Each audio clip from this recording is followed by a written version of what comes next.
the instructions want you to cut out the outline of the body from the plans.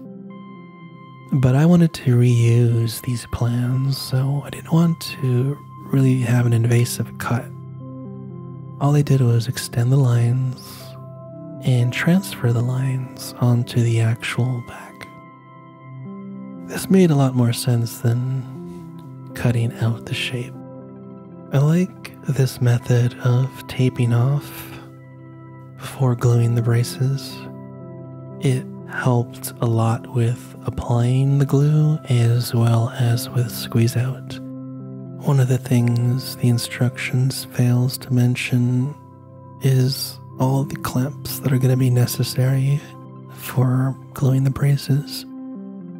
I just used a standard C-clamp and glued some cork onto it. I buy used brushes at the thrift store, and I cut them into these pointy shapes. And I've been using this method for gluing, and I really like it. I've been avoiding using Titebond 3, just never really liked the color, the consistency. The instructions call for using Titebond 3, and I gotta say, it is very tacky. It gets tacky very quickly, which is a good thing.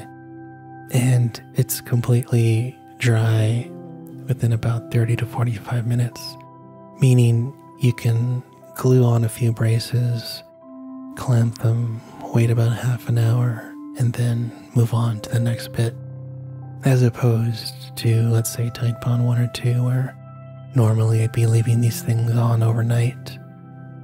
So I really like Titebond 3 now for these jobs where there's a lot of pieces that need to be adhered together.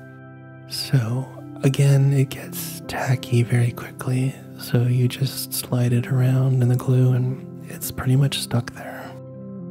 You need to find a way to apply pressure to all the braces, so I just used a piece of scrap wood and then clamped it down.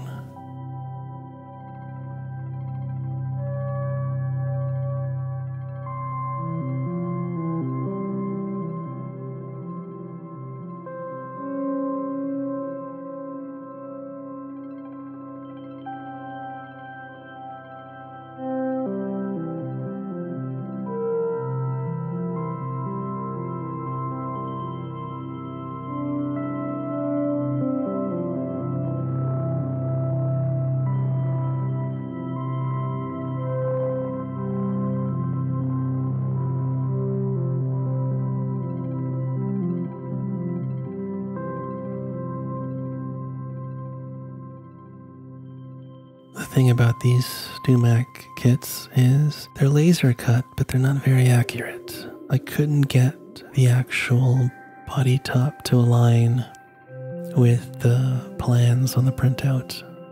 Nothing lined up. The inner hole, the outer outline, the bold black line. So I had to just revert to relying on the center lines. And here I'm simply just extending the lines again. I don't want to cut this plan. I want to extend the lines and then transfer those lines onto the top. And I'm just mocking this up for a dry run.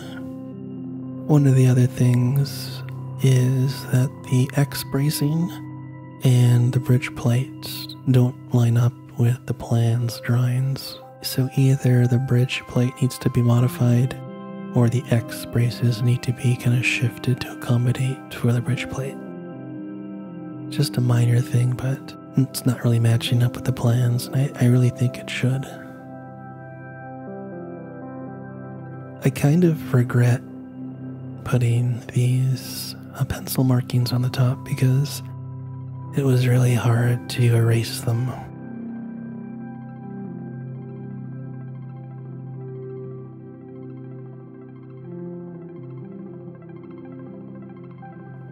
For some reason, the instructions call for cutting the brace that's near the cutaway.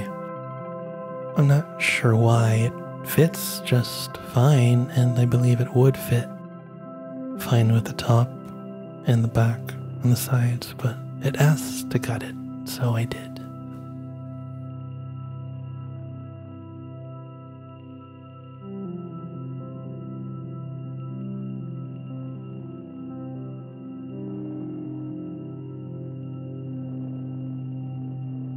I ended up figuring out that a better way to clamp the braces is to float the top onto a piece of scrap wood. This made it a lot easier to work with. So same process, only it's floating, so the clamps are floating, they're not protruding out or lifting the top from the table.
For the sound hole braces, those flat braces, I found a piece of scrap plywood that just fit perfectly within those two braces, and I used that and just a 20-pound weight.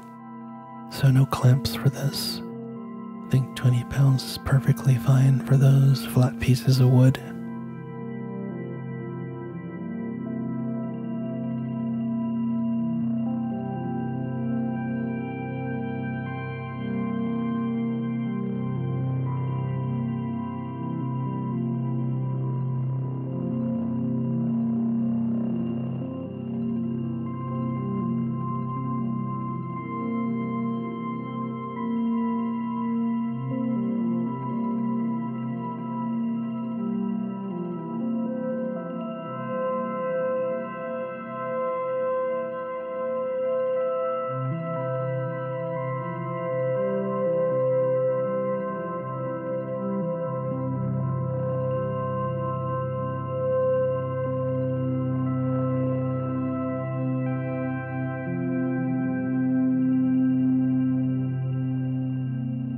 I had thought about replacing the bridge plate with the better piece of wood, but I really wanted the top to be resonant, and I don't think I could have made a thinner or lighter bridge plate than the one provided. I created a caul, was the same shape, that I could then put a piece of flat scrap wood and then the 20-pound weight again.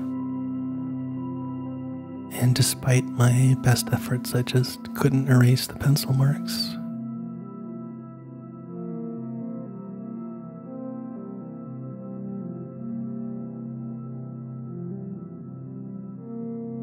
The instructions don't call for cleaning up the ends of the braces, but I've seen so many videos doing this and it looks like just a blast. I had to do it.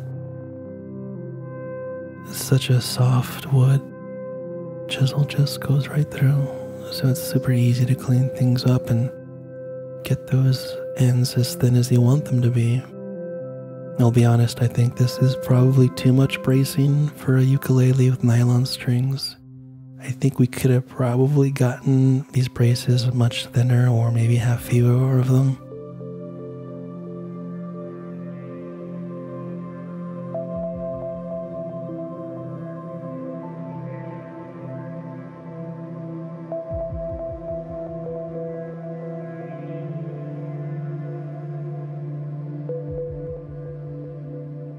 So I'm just applying a center line on this piece of plywood and lining up the center line from the plans and taping it down. I want to be able to reuse these plans in the future. Just going to cut this into pieces that are slightly smaller than the sides of the guitar. To create the side dowels, just cut the dowels slightly smaller than the sides of your guitar and tape them on with tape. It's that simple. However, I think it's too simple. This mold with just 4 points of contact isn't very accurate, and there was a lot of room for error. In the future, I think having a proper acoustic mold wraps all the way around the body would provide more precision. I did actually have issues lining up the center line of the back with the sides during this process. The 4-point mold just simply isn't up to task for getting everything aligned perfectly.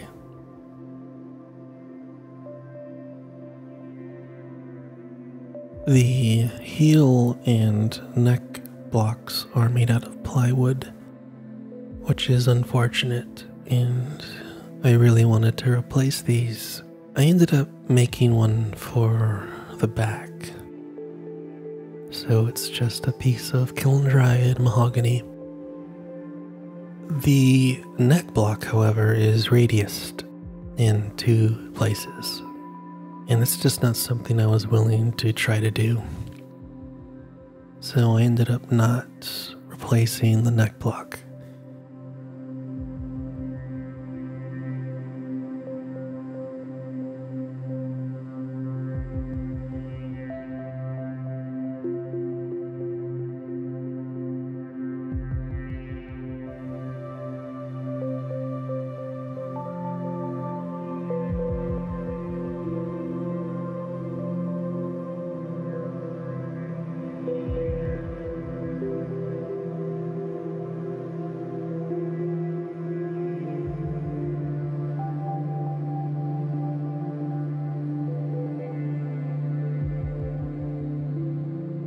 Building a non-cutaway version would be much simpler because the center line and the sides and the back and top would just be always aligned.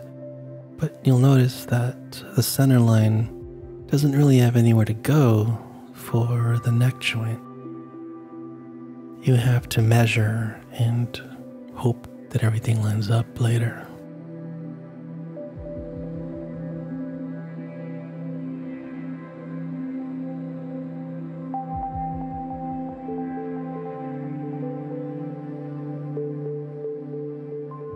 Gluing the back is pretty simple. Just align the center line of the printout with the sides and then place the block and align the center line too. Piece of cake.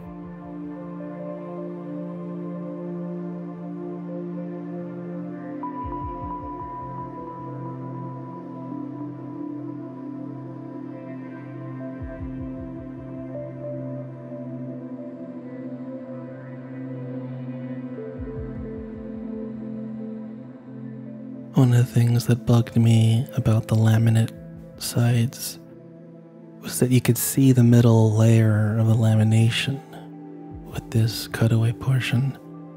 So you always have that pale white shining through on the side. And again, you're gonna need lots of clamps. It's not something the instructions talk about, but they're absolutely necessary. Unless, of course, you make your own. So the instructions call for using clothespins and rubber bands.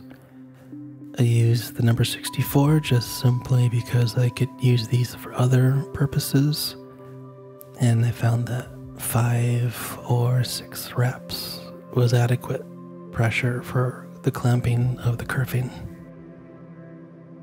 I discovered that if you dry clamp the kerfing, you can get it to remember its shape before you glue. So I first started with this section and I broke the kerfing in the tight corners. You can see there's a portion of the kerfing over there. But if you dry clamp them, it will remember its shape.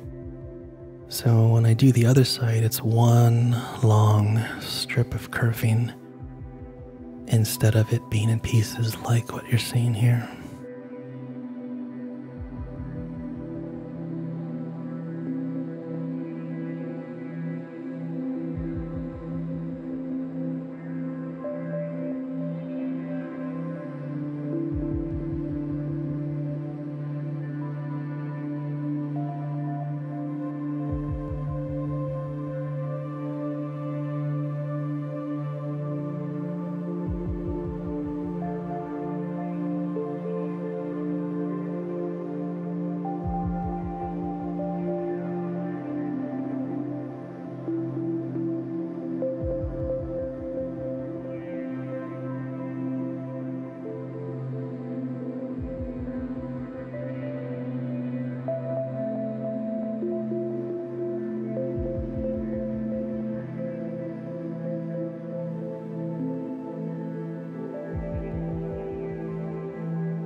I used every single clothespin.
These rubber bands are the best part of the kit. I'm surprised at how much clamping pressure you can get from just rubber bands. I wish I had a few more points for those eyelets. I used 6 and maybe I should have used 9. But in the end it worked out fabulously. This rubber band method is really, really great.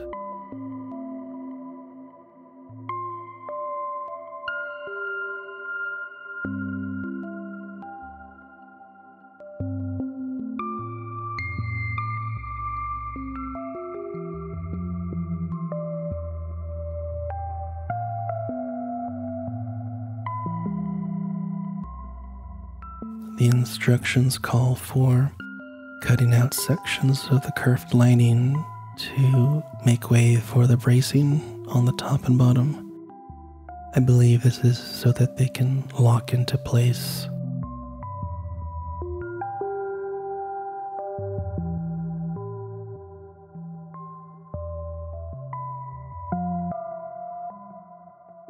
I found that if I made those gaps slightly wider, it gave me some wiggle room to move the top and back around if I needed to. I highly recommend you make your own spool clamps. I just happen to have the carriage bolts laying around the shop and a dowel, which I cut up into sections to make these.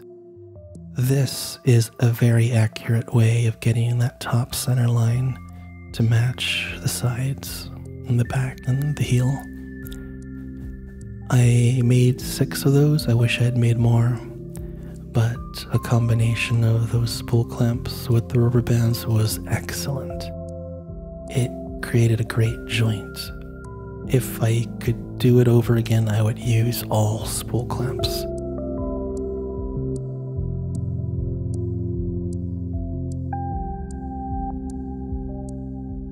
Extra clamps were not necessary. I'm just in the habit of filling up any empty space with clamps.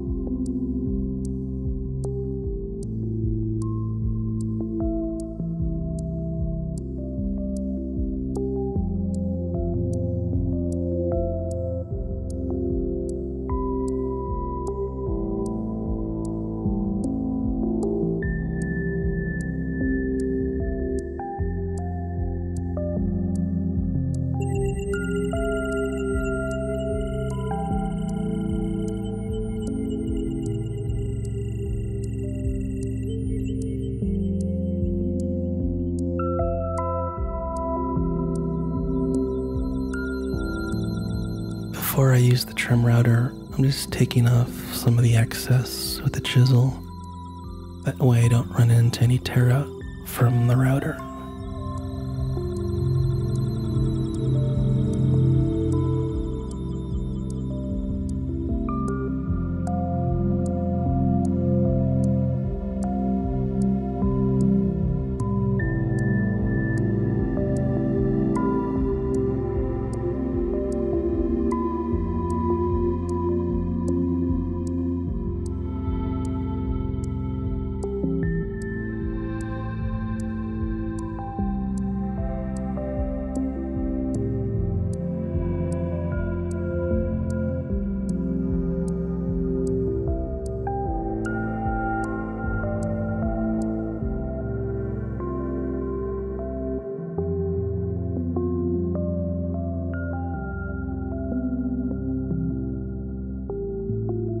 You can see a notable difference between the solid wood top and then the laminated back with that white stripe. I wish Dumac would really provide solid tops and backs. It would be a much higher quality instrument if they did.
I never use super glue to glue in frets, but the instructions said to do it, and I wanted to follow them just to see how this worked. You use the thinnest super glue and it just wicks down that fret slot. I had never done it before. I think it's a terrible idea. Don't do this. I wanted to try it.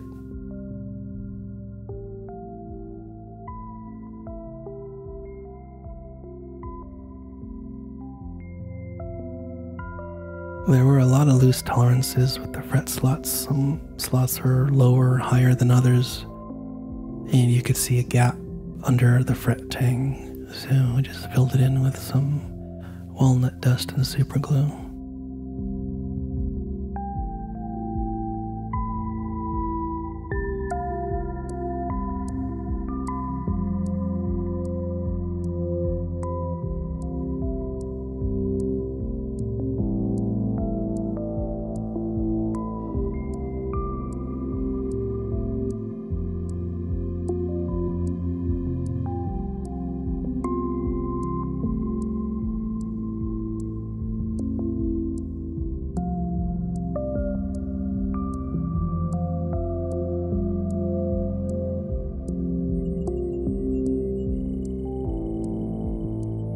I have tiny little locating pins there in the corners that you can see. And that's what's holding down the fretboard once it's clamped.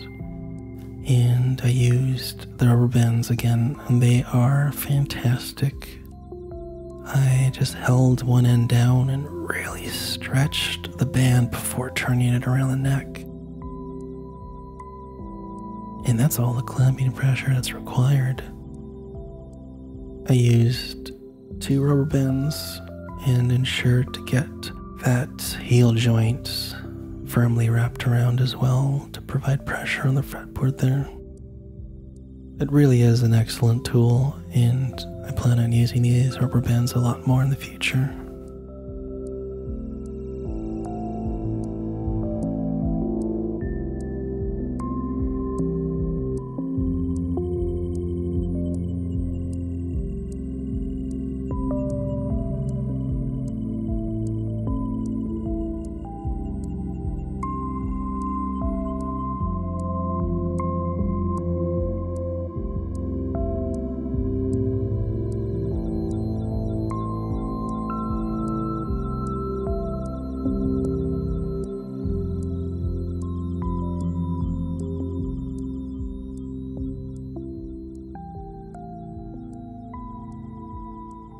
I did have to use some files to get that fretboard and neck to be flush. That was a little lip. You do have to do some round overs and sanding of the neck to get everything super smooth. But look at that joint. That joint's just from rubber bands. I was really impressed with both Tight Bond 3 and the rubber band method.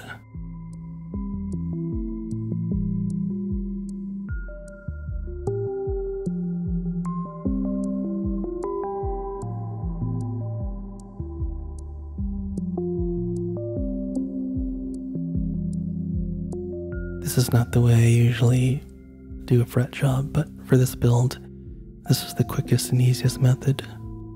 Just a light pass on the leveling beam, and then sandpaper to round over the frets. That's it. Quick and easy.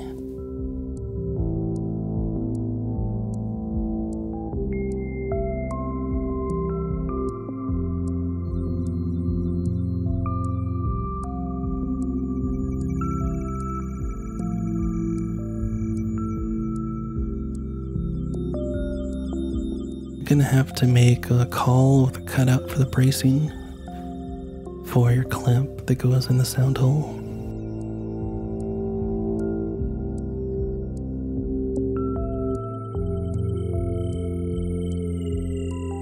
And I used the rubber bands again to get that neck to really join with the body.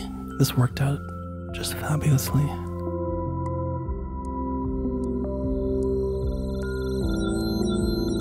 I'll admit the neck joint wasn't perfect, and I needed to hide a little bit of the imperfection with some wood dust, which I am perfectly fine with. The joint is sound and will definitely work and last a lifetime.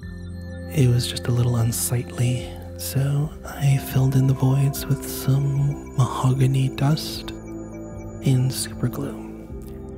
And the only trick here really is to wipe off the excess after you apply the super glue. So one drop and then let it run. Just tilt the guitar so it runs and then wipe. And that just worked really nicely.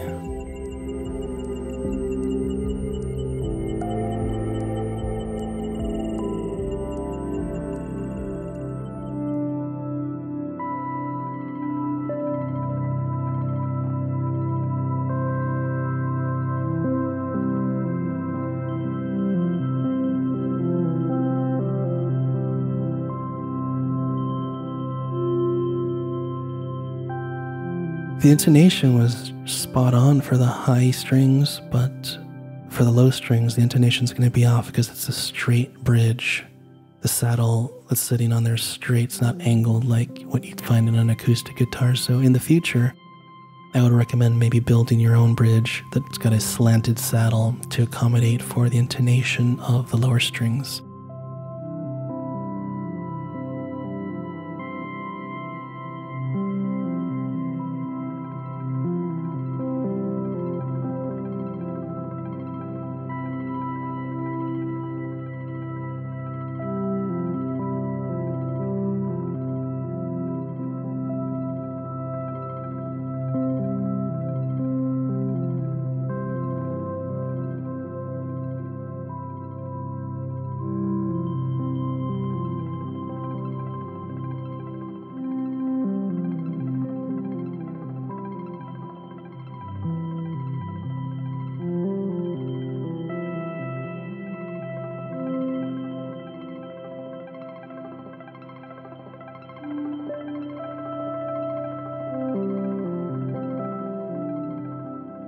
Where you can see the machining marks on the back.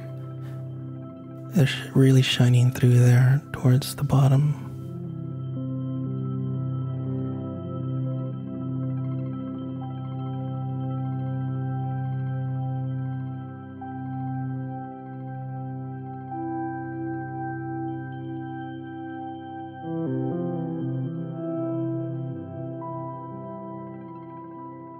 I was pleasantly surprised how beautiful the neck wood was.